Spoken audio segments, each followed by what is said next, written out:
In Game 5 of the NBA Finals, Jalen Williams exploded. Shai Gilgeous-Alexander turned into a playmaking machine, and the Thunder survived the TJ McConnell takeover, along with another great Pascal Siakam game.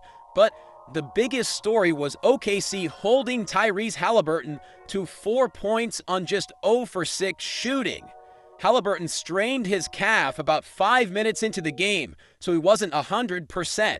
But this Thunder lockdown has extended through multiple games and is primarily the result of a tactical advantage they have matching up with the Pacers. In the first 3 rounds of the playoffs, Indiana posted a 103 offensive rating when defenses switched a Haliburton pick and roll. Sometimes they were proactively switching with their good defenders, and other times opponents were reactively switching and dealing with any mismatch that created. But against the Thunder, Indiana's offensive rating is 63 against these switches. 63. That's about 30 points below the worst half-court offense in the league this year. So it's an understatement to say OKC switching has broken Tyrese Haliburton's pick and roll. In Game 5, nearly every successful Haliburton possession came against Isaiah Hartenstein because he rarely switches. So Hartenstein's coverages will briefly put 2 defenders on the ball, and Hallie can find open teammates from there. Here's an example where Hartenstein is dropped back off the screening action, and it's a great look for Haliburton that just rims out. And here he goes after Hartenstein by passing it and chasing it. Isaiah's way out, which creates confusion about whether it's a switch, and Hallie threads a beautiful pass for a layup. So a minute later, we get vintage Haliburton ball. Again, resetting his dribble with the screener. That pulls Hartenstein out. This time, Tyrese looks at the roller to move the corner defender over to help, and that opens a teammate and is just great offense. And we've also talked about the Thunder denying Haliburton away from the ball. That was a huge part of their comeback win in Game 4. And whether it's Lou Dort or Cason Wallace, what are the reasons he only had 8 scoring attempts in Game 5? Was this off-ball denial and then Indiana's willingness to play through other initiators in those spots? So here Dort makes it difficult just to inbound the ball to him. When he finally does come back and get it, J-Dub is on Miles Turner precisely so he can switch to neuter the pick and roll. And Williams is too good defensively for him, so he needs another screen. And then it's OKC magic with J-Dub late switching to the shooter. Then Caruso coming to plug the drive. Meanwhile, Williams peels off to Caruso's man, and it's a semi-contested 3 against the clock. When Holmgren is involved, he's too mobile to create any mismatch, so he can just switch as needed.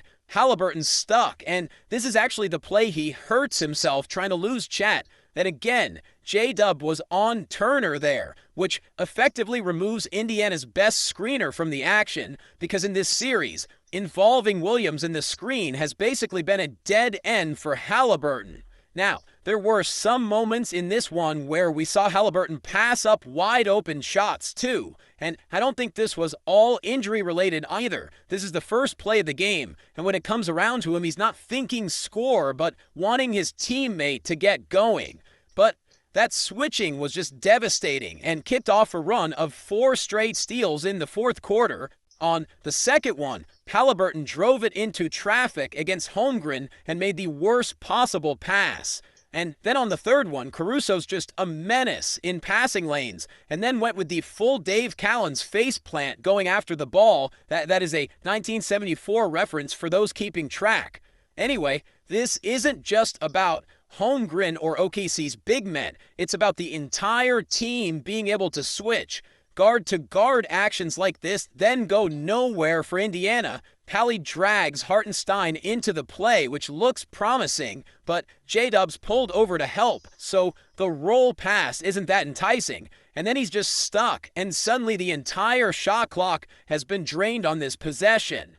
This one's out of a timeout, and it's a 3-man Spain screen, and most teams just switch only the guards here. But the Thunder switch all 3 players in unison, which is just beautiful and destroys the after timeout idea. And so this is the matchup problem Hallie and Indiana are dealing with, because all league defenders switching all these quick-hitting actions just basically takes away all their power.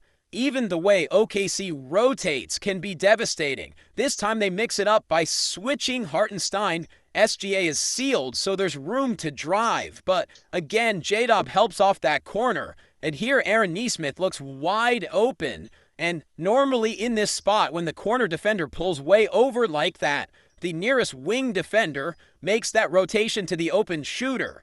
But the Thunder are a different animal, so the foul line defender rotates, which keeps Dort on Halliburton, and then they somehow recover as fast as the ball. The advantage is gone, and even when Hartenstein doesn't switch, that beast line help is there again, and that pass needs to hit the shooter, but instead it's a very hard shot against a ton of pressure. And here's another unique one from Game 4, where he draws Hartenstein out. Dort can either late switch and stay on Obi Toppin or recover to Halliburton, but OKC will also have a help defender rotate to Toppin while Dort then recovers to someone else. It happens to hit his leg there for a run out and a big flagrant foul in that game. TJ McConnell actually came in for Halliburton and took over the game for Indiana late in the third. And this is a totally different coverage. He's much quicker than Halliburton, so he can hurt OKC defenders in space. And because he's not much of a shooter, the Thunder defend him by going under all his screens, even if it means leaving him open like this.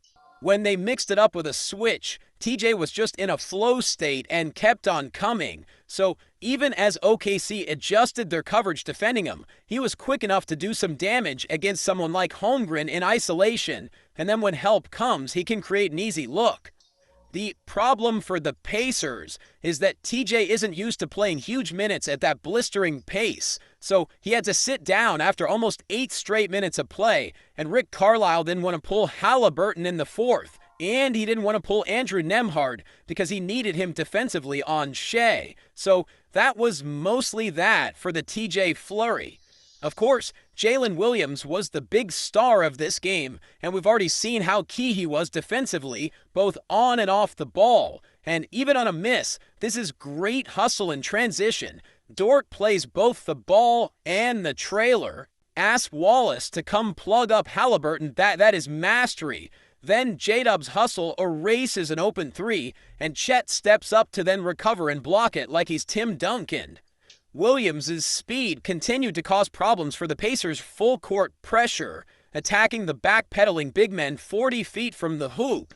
Yes, the Pacers continue to hound OKC in the backcourt, and having Williams bring it up with these backcourt screens is a major challenge for Indiana's traditional big men. So even on a play like this where there's no immediate ball pressure, Hartenstein sets the screen near the logo, and now Jalen has a bunch of space to attack that slower big. He was obviously very aggressive this game, up faking and then just exploding downhill on this play. But I thought his tempo was a major factor too, changing pace under control in tight situations all night. And this was probably the best I've seen him stopping and starting with crisp ball handling to pry open the defense. They also used Shai as a screener more in this game than at any point in the playoffs, going to this Spain action a few times for Williams. Again, the big change of pace gets him downhill and opens the putback for Chet. And here he keeps the dribble alive under pressure, comes off the first screen, and again a little hesitation move, then avoids a charge with a crazy finish. He actually needed an illegal same-foot jump to navigate into that bank shot, but he blended hard-nosed aggressiveness and really crisp moves with that pace and change of speed so well, slowing up off the screen here, reading how the defenders react, then flicking it for an awesome dime. He's also so smart and forceful as a cutter. Hartenstein's looking for someone, so Halliburton cheats out to deny the pass. J-Dub reads that and flies backdoor for a power jam. And that was only one play after this split action where Williams goes to screen for SGA, feels Nesmith behind the action and just flies to the rim, and that's a great pass. And my favorite cut of the game was on this popular out-of-bounds play. Nesmith expects Williams to come off the screen to the corner, Bam, he goes backdoor, and it's a three-point play. This was actually Indiana's second most efficient game offensively of the series, but it was also their second worst defensive game statistically. And with Shai Gilgeous-Alexander pouring in 31 points and 10 assists, along with 4 blocked shots in a game where the OKC defense finished with a whopping 27 steals and blocks combined. The Thunder are now just one game away from an NBA championship. If you want to work in basketball, I have the place for you. It's Sports Business Classrooms, immersive program inside Summer League in Las Vegas. Past instructors in this program have included Commissioner Adam Silver, Mike D'Antoni, and tons of other industry leaders in the NBA and in media. Sign up using the code GREATDAY for $300 off. There's more information in the description box below. If you are interested for additional content and to directly support this channel, check out patreon.com/thinkingbasketball. Thanks as always for all of your support, and wherever you're enjoying the finals from, I hope that you are having a great day.